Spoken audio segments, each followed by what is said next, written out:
The program this evening is field day operations, and we'll have three presenters. Ken will start off with a 5-minute introduction, and then Gary W9XT and Pat W9JI will take it away from there. So Ken? Okay, we can get some screen sharing going here in just a second. All right, I'm going to do the real quick wrap up of our planning for this year. KC9TSO is now the chairman of the field day committee, and we'll probably get back to some field day conversation in the bulk in the, during the committee reports. But let me see if I can advance this. Okay, go ahead one. There we go. There are probably one or two people in here that don't know a whole lot about field day, so we're going to make this really quick because the bulk of the presentation is operating, which is what people need to be brought up to think with. This is an ARL field event. In 1933, it came into being. It's portable, temporary, stresses emergency operations from a portable site. Basically, can hams go out and put a radio station on the air without a whole lot of preparation or ability to do it portably. It's changed into somewhat of a contest, but still considered more of a training event. It is by far the largest ARL event that is put on by the ARL and with participation. And let's try this again. No, that time it worked. There are classifications. I'm not going to go into this too much. We are Class A, which is a club or non-club group that is out in the public. There are low power groups, like 5 watts, people on batteries, mobile stations, home stations, emergency operating centers. One ARL rule change, which came about in COVID, but still with us, is that home stations in Class D, the home thing, can score points by working other Class D home stations and all the other classes. The power level's been dropped from 150 watts down to 100 watts. And the league allows for an aggregate score to collect club members of their home scores in under one club entry. Those changes are now permanent. There's also been a change in the GOTA rules, but I'm not really going to go into that too much. It just basically made it a more favorable thing to have operating. Bonus points, there's a whole bunch of them. Again, I'm not going to go into too much detail here. We're, as a group, our field day committee is looking for some folks to help out with some of the aspects of that. Basically, media publicity, message handling, and copying the W9JI bulletin is in that list where we have to figure out what we're going to do about that. There are more. Someone would be nice to put on an educational activity. We're still looking for a connection, and I think Tom Ruhlman may have been able to get that for us set up. We're hoping. Site visit by a government official. We typically do get a visit by a public agency like the police. We're also looking to see if we can get some youth participation. That adds to our point count as well as anything else. I think we pretty much got most of the other points things, some way to get them, but that needs to be worked on by the committee as well. And a lot of it will probably come together in the last minute, the weekend of field day, where we start out there Friday getting stuff put together. That time it didn't go.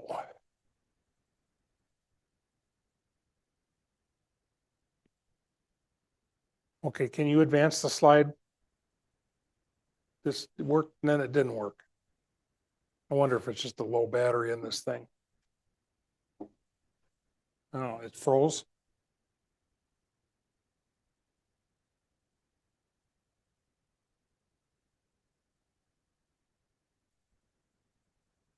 Okay, We will probably use N3FJP, and I think the CW guys typically use N1MM. Our field day call is W9CQO, which is the club call. That's typically what we have been using over the last few years. Go ahead.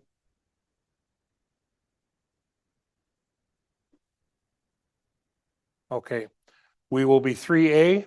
That's 5 total stations when you count the other extra non-counted stations, I guess, if you want to call it that. Station number 1 is 40 phone. Station number 2 is 20 phone and 75 phone at night. And we will also be shifting when that station is down to digital operations. Same thing for the CW tent, 20 CW, 40 CW, and potentially 80 CW. But if there's some downtime, we can switch over to digital. Point here is to try to keep 3 stations on pretty much continuously. Not counting against that classification of 3A, which is 3 transmitters club, is a go-to station for newbies and hams just coming back on the air. Mike York will be coaching those people, and that allows, so it can help us with our score. Last but not least, we have a VHF tent, primarily 6 meters. All the transmitters run at 100 watts, and that helps us by a multiplier of the score of 2. Another slide. 20, the stations are on the left-hand side. The column just next to it is the band captain. Again, I'd like to solicit anybody that's really interested in doing some operating, contact the band captains to see if you can get a little bit of time on one of the stations. We'd really appreciate it. It's typical, we're just low on operators this year. Okay. Overhead view, we're going to put the stations back where they were last year. If you were here last year, you kind of know where they are. There's that parking lot down at the bottom. You can see that, and there's a pavilion there. So we'll have couple of the stations close to the pavilion. 40-meter phone station is just to the left or to the west of that, and the CW is northwest of the pavilion. Okay. And at this time, this is who we have for a safety officer, the generator, power area, power logistics. Nate's pretty much got the beam antennas at his house. I don't think we have to do much with them if everything hasn't fallen apart. It's been stored pretty well. This is a view of basically what where our generator is set up, and basically it's an outdoor event, rain or shine, but we do have protection from the weather, and would love to see you head on out. There will probably be some stuff posted on the reflector as well. And with that, I will turn the mic over to who is next. Okay, thanks, everybody. Gary and I are going to talk about field day and some of the aspects of operating. Some of this is going to be very familiar to many of you, and some of it might not be. But we're going to start off with kind of a interesting exercise that everybody here in the room can participate in, and audience on Zoom. I'd like you guys to join in too. And I'm having a little trouble with the remote control here. Let's see if we got it. Okay.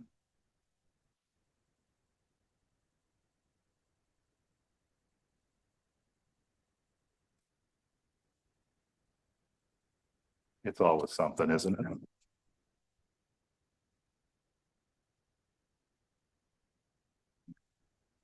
If you have ever operated field day, stand up.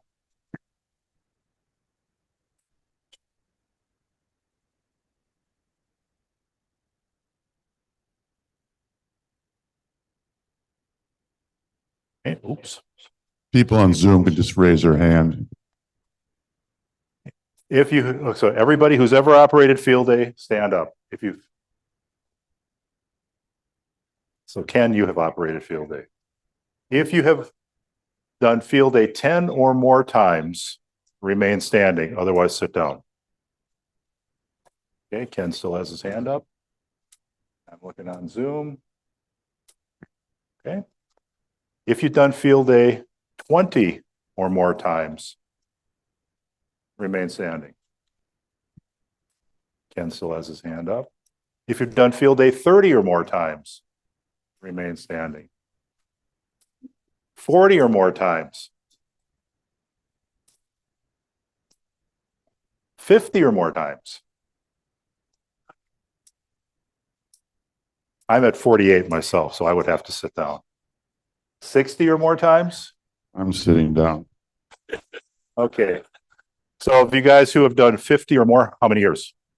53, but there's an asterisk on one. In 1974, I was in Africa, but I had a station set up in the hotel room, so I still made contact, so I'm counting it. 53 consecutive, this will be this year. How many years? It's 59. Okay. That's more than 60, isn't it? Yeah. Continuous. Okay. Okay. Sorry, I got to stop sharing here and I have to remute my computer. Sorry.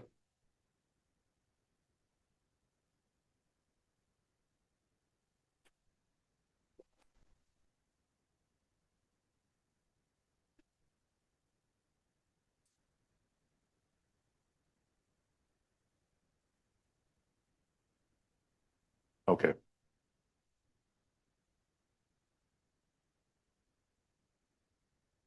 Okay.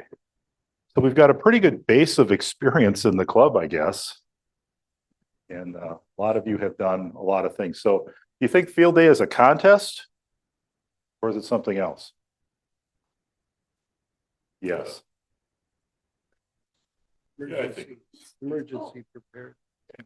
It's both. It's both. Okay. ARRL has been adamant for years. It is not a contest. It's an emergency preparedness event or something, but it is not a contest. However, it's an event where you get points and you get listed in QST for how good you did. So I think it sounds like a contest. So certainly seems like one. So the ORC has participated in field day for quite a while and has turned in some pretty good scores over the years. It is a lot of work to get field day set up, as Ken was describing. We need a lot of people, a lot of things have to come together, need a lot of participation from everybody. And one of the things that helps when you put all this work in is that if you've got people who can operate efficiently, who understand field day exchange, kind of know something of the ins and outs.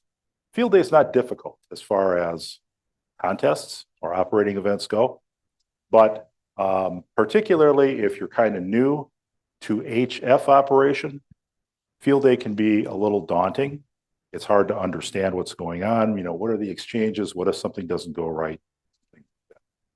So you need to think about how you're operating and try to maximize the number of contacts that you can make. So we're going to go over some of those things. What are the operating techniques? What's some of the strategy for changing bands and equipment? And what kind of equipment should you be using to help with facilitating operation? So first off, what's the exchange? Every contest, that word comes up again, has an exchange, something you send and something you have to copy from the other guy. Field day is very simple. You send your class, and what's our class going to be, Ken? 3 alpha. And our ARRL section, Wisconsin. So 3 alpha Wisconsin is the exchange. You will hear many other types of exchanges from other people. It'll depend on how many transmitters they're using and where they're located. The ARRL sections, and you also may hear Canadian stations. They will have their own section. So it's not just the ARRL. When you're using the logging program, you will get the person's report. So you'll get their class and their section. You have to put that in on the logging program. You have to get the section correct. If you don't get the section correct. If you don't spell it correctly, the logging program will not accept it. Okay, so if you put in, I don't know, WO for Wisconsin or something, the logging program won't accept it. And sometimes you might not understand what the person is saying. Might be a little hard to copy what the section is, especially like California has got eight sections, 10 sections. So and some of those can be kind of hard to figure out, hard to understand. So it's part of the contest you have to pay attention to keep things flowing. Anything you want to add on that? So what's the rate? How fast are you going? The logging program is going to display your rate, and it's going to be in QSOs per hour. That'll be a gauge for how fast you're going. And keep an eye on that number and try to keep it as high as possible. And pay attention to when that number starts to drop, because when that number starts to drop, that's when you have a decision to make. Is it time to do something different? Should I change bands? Should I, do we have to operate in a different way than what we have been doing? Should I switch from CQ to search and pounce, or go back the other way? You always want to be efficient when you're talking. You want to say your full call, and you want to use standard phonetics. So Fred, what's your call in standard phonetics? Okay. Do you have any other phonetics that you use sometimes? Okay.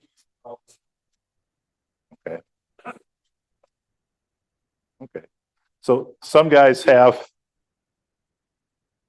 and sometimes using a different word than the standard does help under some conditions. Okay, but in general, stick to the standard phonetics. Okay, not to the cute ones. Not that that was cute, Fred. And also leave out extraneous words so that you're going to exchange with the other station your call sign. You'll say their call sign, and you'll do the exchange. You don't really say much of anything else. So unlike some other kind of contests, Field Day is kind of a friendly and relaxed operating event. So if you want to say hello to a friend, that's okay. Maybe you'll say 73 to somebody. You'll hear all sorts of interesting things. If you're not familiar with the standard phonetic alphabet, this is the ITU phonetic alphabet. You can get a copy on the ARRL website or any number of places on the internet. So our club call sign, W9CQO, is, anybody? Charlie, Quebec, Oscar. So Whiskey 9, Charlie, Quebec, Oscar. W9CQO. Now, what do these things sound like? What do these different exchanges sound like? When everything goes good and the exchange is nice and straightforward, which most of your QSOs probably will be, it's pretty straightforward. It's pretty easy. But things don't always go good. You sometimes don't understand the other person, or there's some interference or some noise or something. And so what do you do? And this is something where I've seen people who are new to contests and new to HF operation have some difficulty. So Gary and I have put together a list of different scenarios that you might encounter during Field Day. I have to clip this up.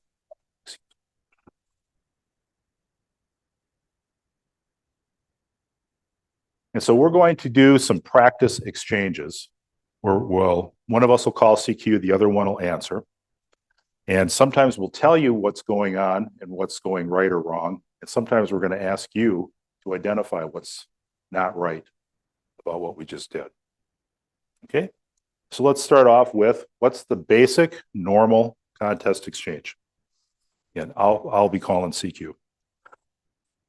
The calls we're going to use, by the way, may sound familiar. Some of them may not be. And I don't know that the club call sign is going to appear in here at all. So just kind of take that as with a grain of salt. Okay, so CQ Field Day, CQ Whiskey 9, Charlie, Golf Oscar, Whiskey 9, Charlie, Golf Oscar, Field Day. Whiskey 9, X-ray Tango. Whiskey 9, X-ray Tango, 3 Alpha, Wisconsin. Roger 1 Delta, Wisconsin. QSL, QRZ Field Day, Whiskey 9, Charlie, Golf Oscar. The wrong call for what?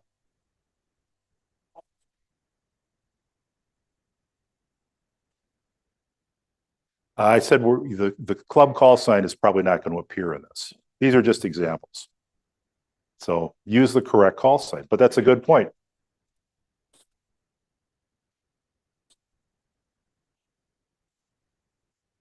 No, so there is no signal report in field day. Yeah. So it's not 5-9 Wisconsin. Okay, so you don't have to worry about that. It's just the field day exchange. So for the club station, it'll be 3 Alpha Wisconsin, 3 Alpha Whiskey India. Okay. Now somebody might say, hey, you got a great signal. And you might, if somebody's booming in, you might say, wow, you really got a loud signal. But you don't have, but there's no exchange for that. Okay. Okay, another example. CQ Field Day. CQ Whiskey 9 Charlie Golf Oscar. Whiskey 9 Charlie Golf Oscar. X-ray, The X-ray station. Whiskey 9 X-ray Tango. Whiskey 9 X-ray Tango 3 Alpha Wisconsin. Roger, 1 Delta Wisconsin. Okay, QSL QRZ Field Day. Whiskey 9 Charlie Golf Oscar. Okay, so what happened there? I didn't understand what he said. I couldn't hear it. Sure. Okay. So, but I heard part of the call. So I heard the X. So the X-ray station, that's okay. And then he comes back. I confirmed that I got his call now. I repeated his call. So he knows that I've got his call correct. Okay. CQ Field Day. CQ Whiskey 9 Charlie Golf Oscar. Whiskey 9 Charlie Golf Oscar. Whiskey 9 X-ray Tango. Whiskey 9 Echo Tango 3 Alpha Wisconsin. It's Whiskey 9 X-ray Tango, 1 Delta Wisconsin. Okay, QSL Whiskey 9 X-ray Tango. Thanks and good luck in the contest. QRZ Field Day Whiskey 9 Charlie Golf Oscar. Sounded pretty good, yeah, actually. Sounded very professional, didn't it? Yeah. It's So too bad I Charlie Golf misunderstood is the call. wrong. It's Charlie Quebec. Okay. Okay, just for clarification, we're not using the club call site in the examples. My mistake. So what is the club call site? Whiskey 9 Charlie Quebec Oscar. So when you hear something other than that, that's not a mistake unless it is a mistake for an example. Okay. So we're using a different call sign. Yes.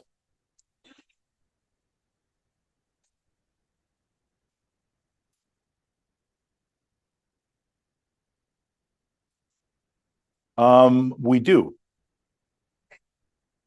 Sometimes it's implied. If you send me the report and you're calling me and you send the report, I'll say QSL or things, which means I've got it. I don't have to repeat it back. No. I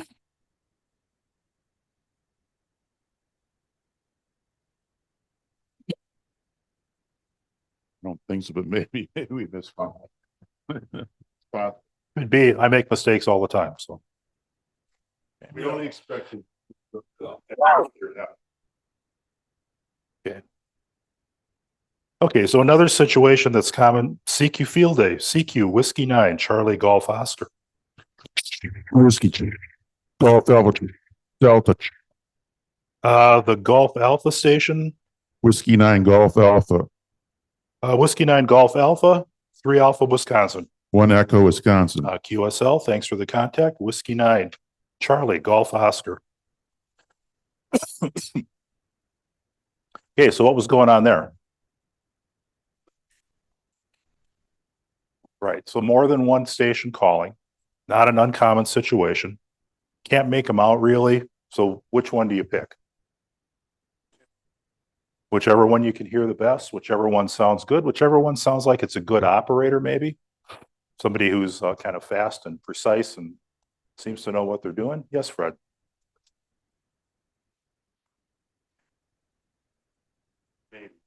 I think it's going to be. Well, you might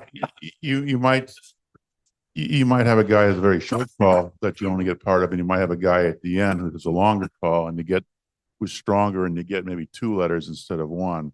I mean, it's a judgment call and you get it with experience.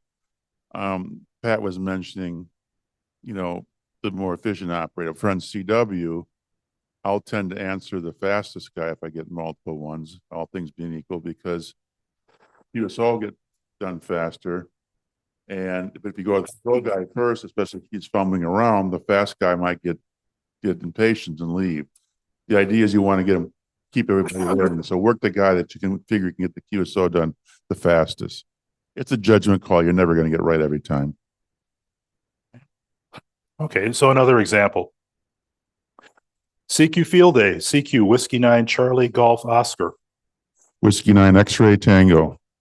Whiskey 9 X-ray Tango, 3 Alpha Wisconsin. Your section? Come again? Your section, please. Wisconsin, Whiskey India. Again, please. Wisconsin, Whiskey India, Wisconsin. Roger, 1 Echo, Wisconsin. QSL, QRZ Field Day, Whiskey 9 Charlie Golf Oscar.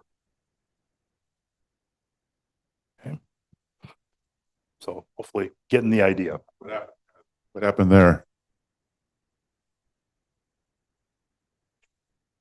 I was not able to understand his report. And we say Wisconsin, and generally that's what you want to do, but sometimes you have a hard time. So sometimes it's best to spell the letters out phonetically the way he's going to type it in. So that's why he went Whiskey India, because that might be easier for me to copy than Wisconsin.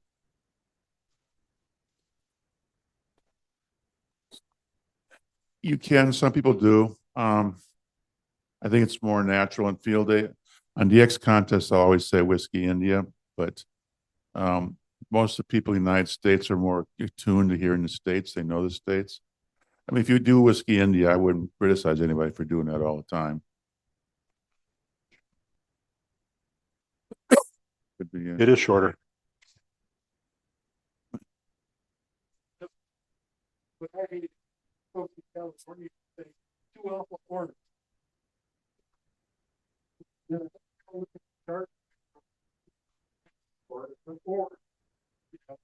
yeah. Some do. I mean, California is a really bad one because you got Santa Clara Valley, San Joaquin Valley, Sacramento, San Diego. They're all very similar. And so some of the guys will just spell it out because it is tough. Yeah, another one that can be kind of tricky is Maryland, because Maryland is not MD like the abbreviation for the state. Most of these are just the state abbreviation like the post office uses, but Maryland is MDC because it's Maryland and District of Columbia. Okay, so if you do working a guy in Maryland and you put in, 2 Alpha MD and you're hitting the return trying to enter the contact, well, nothing's going to happen. And it might take you a minute to figure out what's going on. Okay, so that's why it pays to N3FJP has a list on the screen all the time. So N1MM does not.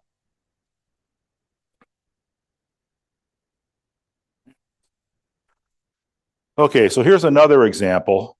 And question?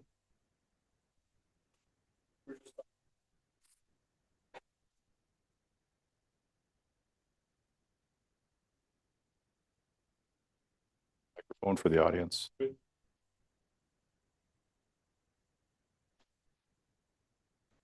Right there.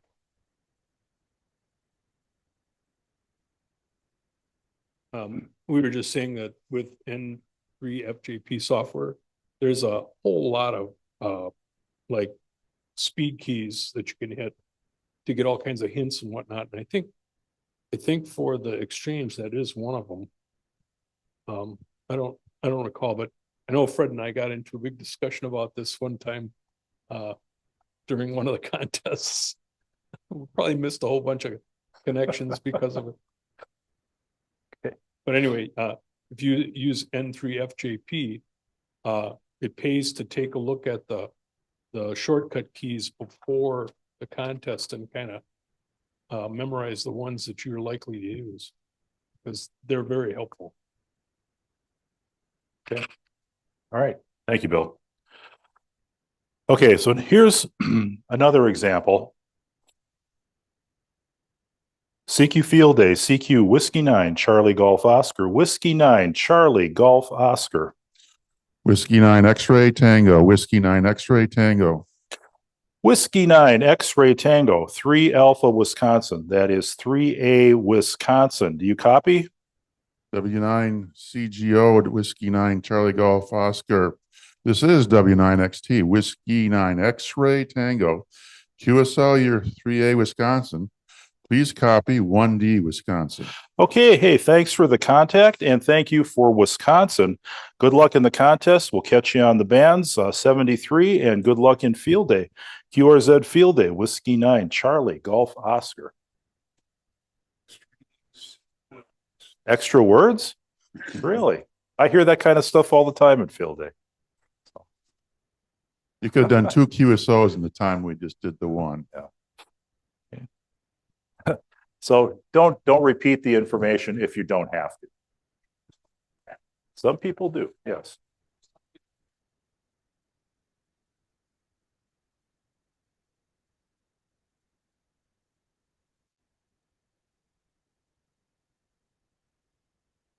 Okay.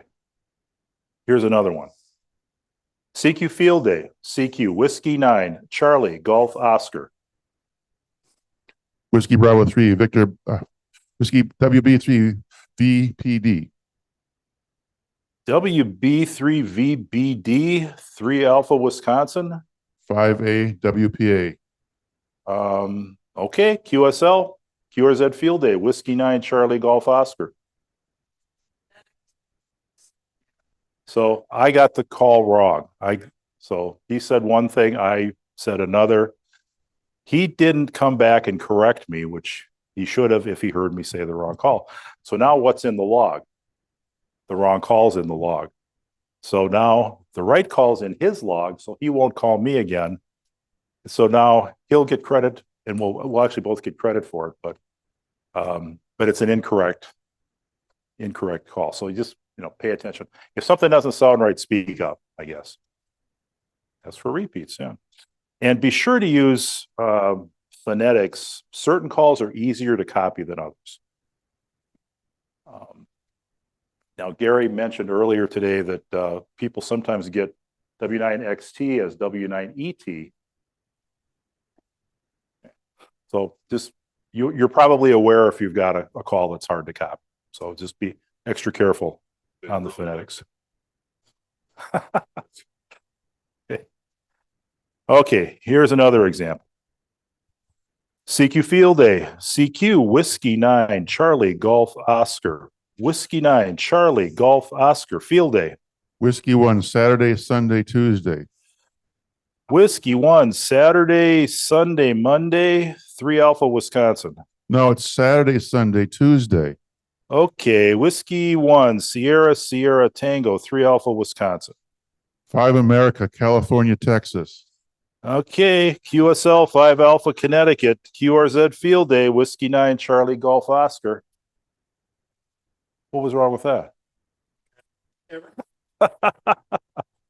Okay, so stick to the standard phonetics, and in particular, don't use phonetics that have during field day or any contest where you have to get the other guy's state or area. Don't put state names in the phonetics that you use. Okay. Just stick to the standard ones. It's a lot clearer. Any questions? Any other examples that you think we should include?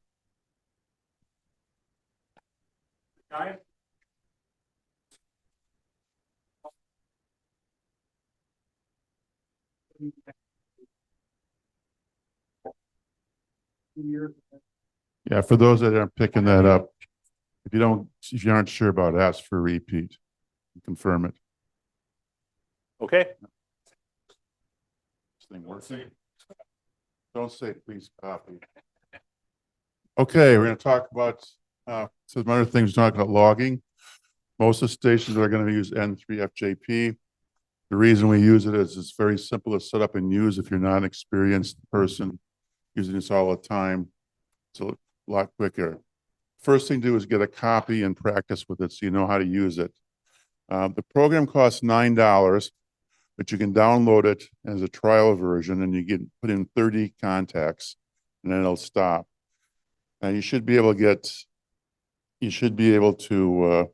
get pretty familiar with 30 contacts, but if you want to do it again, you can find a log, which is logdata.mdb. Now, he's made that kind of hard to find. I had to do a lot of searching to find it, but if you delete that file, then you can just go and start over and do another 30. But download a copy. Don't show up and say, hey, my shift's starting now. Show me how to use the logging program. This is the logging program. Unfortunately, people on, does it have the laser thing? Yeah. People on the Zoom aren't going to see it, so I'll try to explain it. Right down here in the middle on the left here is the entry window, the call, class, and section. That's where you're going to enter the call sign. This class like 1A or 12C or whatever. Then the section, Wisconsin, Kentucky or whatever. So that's the most important thing. To go from, you hit the space bar or the tab and you go and you just kind of rotate through the different fields so you can, if you get the guy, you didn't get his class, you can type in this section and go back around and enter the class if you get it in a fill. We mentioned the sections, these down here in the lower right, this is a list of them all. And you'll have to type in one of these. As you know, Canadians will have some, like Ontario has 3 of them. California, as we mentioned before, has a bunch of them. It's a real problem. LAX is Los Angeles, but LA is Louisiana. So got to be careful about that. If you work a DX station, like an X-ray echo, or I usually end up working 2 or 3 DX stations, just put DX in there in the section and you'll be all set. Up here is when you hit the enter key, the QSO will be up here in the top, and then they'll scroll down. The bottom ones will fall up as you fill it in. You have the report. You can see if it's still there. If it's, you know, it's a mistake, you got to learn how to go back and correct it. The time will be done automatically. The band and the mode will be there. And you don't worry about the country. You don't care. There's a field in here for entering your initials and your call sign. And if you change operators, you're going to want to change that. And that's especially important for the go to station, because if we have people that aren't hams, don't fill in the operator, just put their initials so we can, you know, basically verify this is by somebody else. It's not a ham. Up here in the upper right-hand corner is the score statistics. I'll tell you how many contacts you've got on that station, points. Don't worry about that. The important thing are QSOs per hour, 20 minutes, and QSO per hour last 60. You want to do your best to keep that number as high as possible and watch the trends. If it's starting to drop off, you might want to do something different. We'll talk a little bit about that. Now, one of the things here is as you enter in the call sign, it'll go through and check against other calls that you've worked. So if you enter the call sign here on the left and the middle, as you start typing, all the calls that you've worked before will start to appear down here after you've done 2 or 3 letters. You see we got some W6A. So if I type W6A, we've already worked A, B, C, and AAA, and so they'll show up. So we can see if we've worked this guy before, because you don't want to waste time working somebody a second time. Not only that, you'll get them upset if you do it too many times. Now, there's one thing about, and as you type a next letter, then these will just, you know, disappear if they don't still match. One thing about N3FJP, which I really disagree, is if you type in the call sign you've already worked, it'll tell you it's a duplicate, which is fine, but it erases it and it won't let you log it, which I believe is wrong. I'm most conscious to think just work a guy and put him in a log and go on. If you work somebody calls you and you've worked them before, I just generally just work the guy and go on, because if you say, no, we worked before, then you're going to spend a lot of time. No, we didn't, or what time, then you got to try to find out what time you worked the guy, and you just fast to work the guy and log it. You can't log it, just work the guy and move on. It's my advice. Yeah, you won't be able, because N3FJP won't let you do that. Yeah, Bill? Oh, is there? Okay. Okay, then do that. Find out that option is and set it. I'm not very familiar with N3FJP. I don't like the program very much, so I probably won't be using it for the CW10, especially if I don't find any other operators. Another tent, or another mode was used. Will it fill in? Any QSO that you worked before, it'll fill it in there, but it won't tell you it's a duplicate. If you worked them on, say, on sideband and now you're on FT8, I'm not sure how to identify it, but it won't show up as a duplicate because you can work the same station on NBN, on CW, on phone, and on digital mode.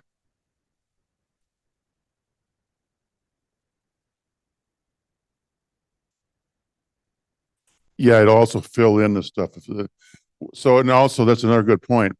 Let's say you work a guy and he gives you Illinois, and then you work him a bit later and he comes back Indiana.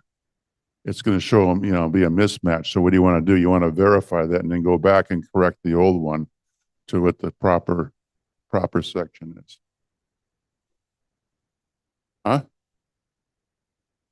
Well, if it's mobile, I just log it and go on. I don't think I've worked more than one or two mobiles, and so yeah. Logging skills.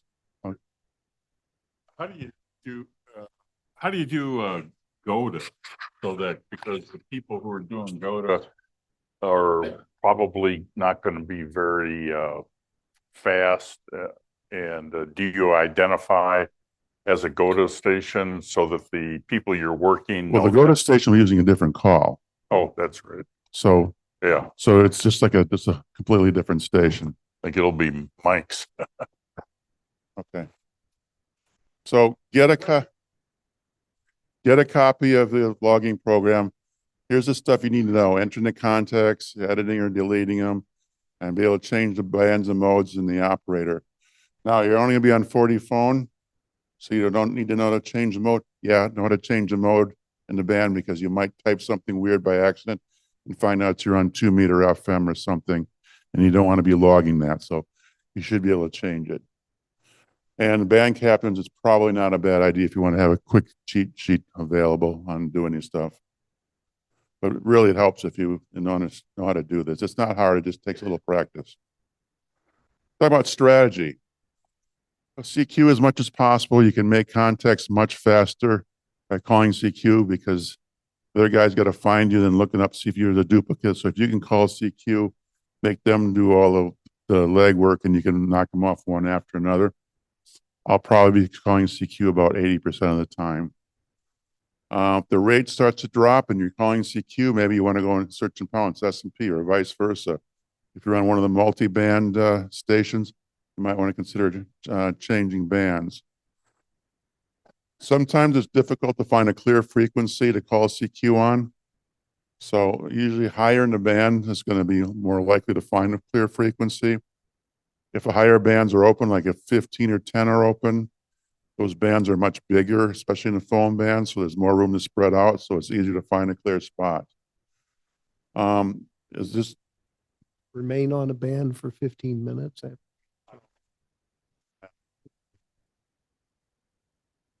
if you're search and pouncing, as you're tuning up the band, you come across a frequency that looks clear, ask for the frequencies and use it. If not, try a couple of CQs. If nobody comes back, keep moving on. But, take advantage of any opportunities that just pop up.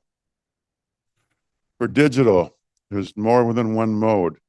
Everybody sticks on FT8, but FT4 is actually designed for contests. It's twice as fast. Unfortunately, most of the times that I've been using VHF and the digital contest a couple of weeks ago, not many people go to FT4. I have no understanding why. It's much faster. It's generally less crowded. One of the problems with FT8 is everybody's trying to cram in 2.5 kilohertz. And you get so much QRM that are interfering. It sometimes takes a long time to get your report through. Check FT8. It's first of all, it's faster. You can make contacts twice as fast. Also, there's you spread out a little bit more. Now the downside is FT4 is not as sensitive. I've kind of found it's not really worth trying to call stations that are weaker than -13 because it just doesn't decode it very well. And you can only work the same station once on digital. It doesn't matter if it's FT4 or FT8, you can only work them once per band.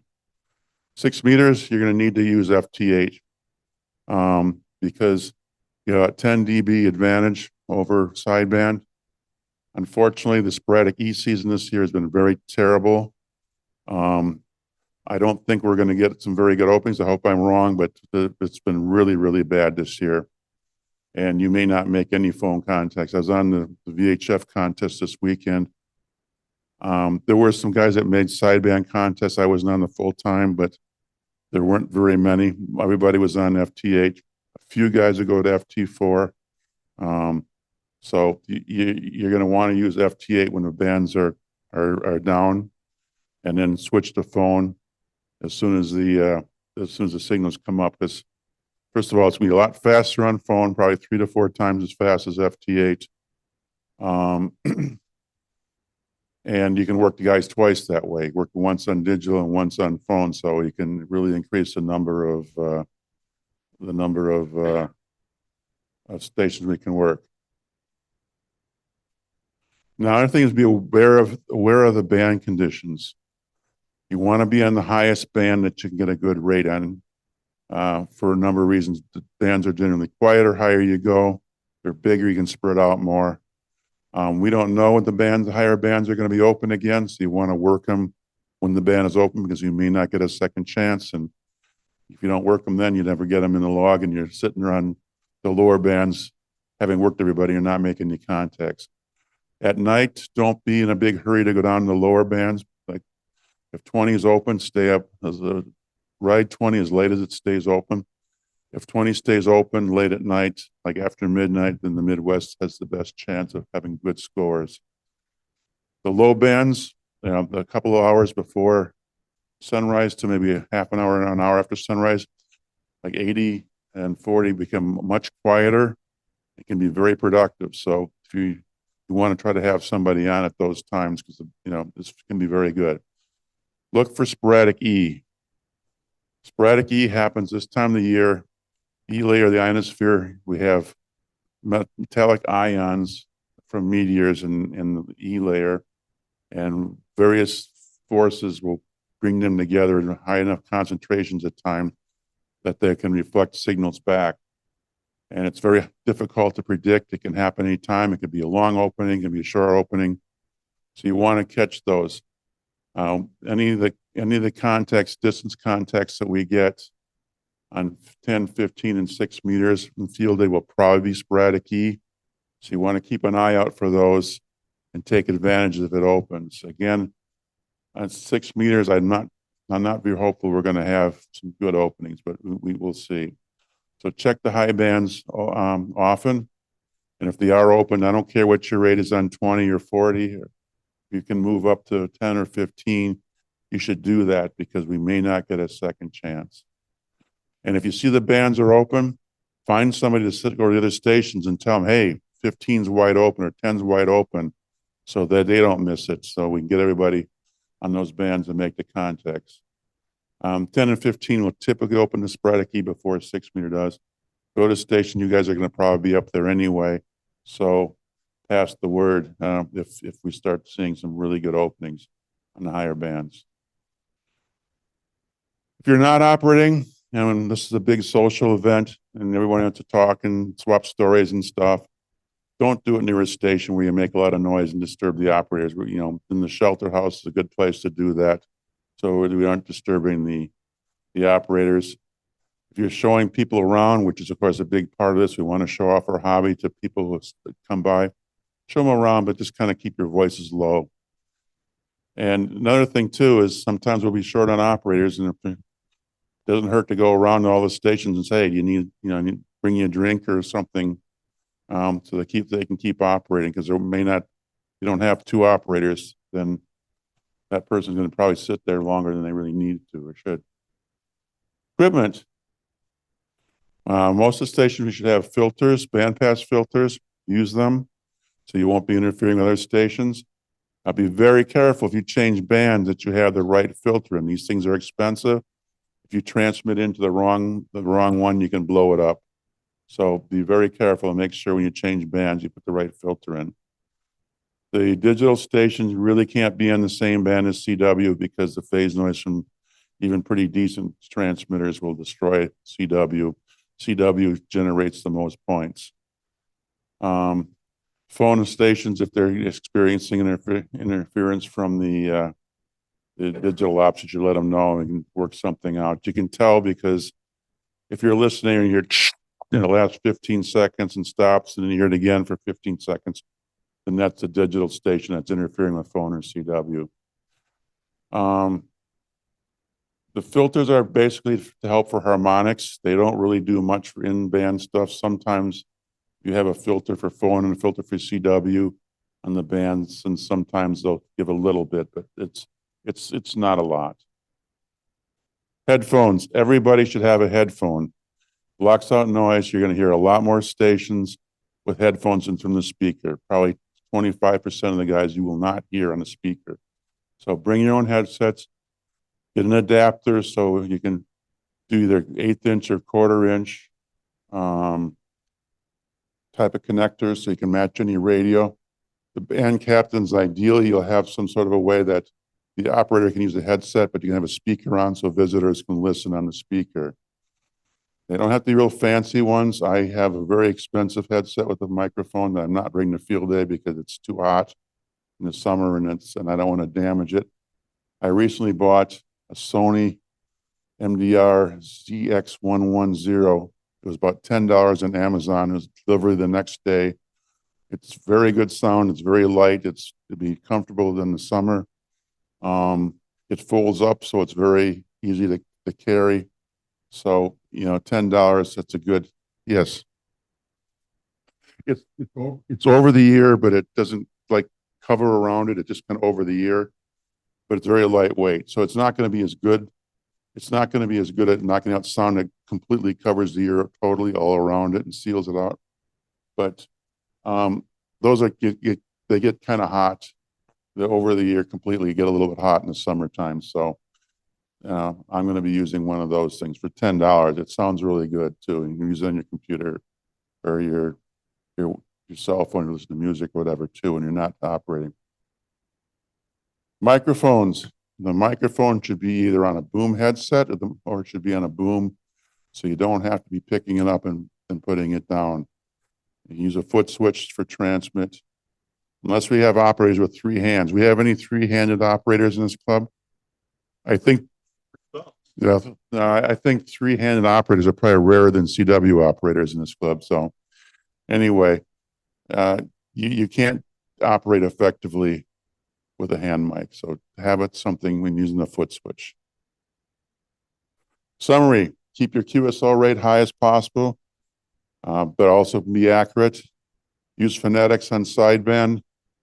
Know the logging program and be aware of the band conditions. And if we have some good openings in higher bands, notify others and have fun. That's the biggest part of this.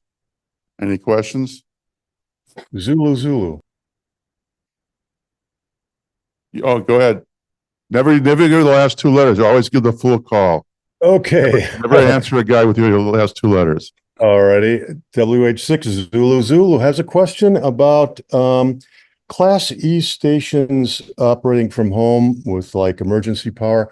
How often has the club had operators like that during field day? And then the second part is, how does that work out?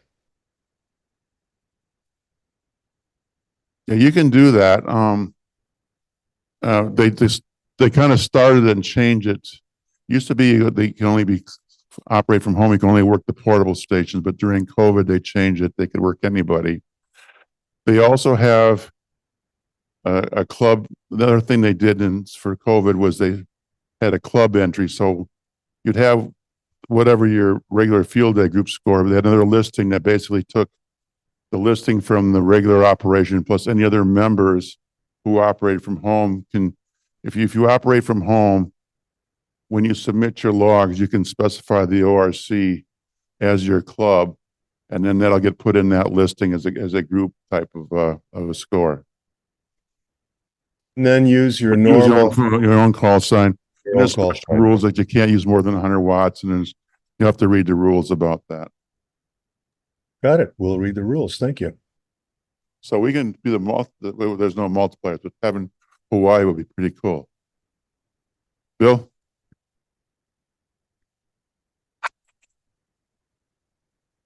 Yeah, ORC, don't use ORC, spell it out as Oki Radio Club because it may not pick it up. Any other questions? See you at field day.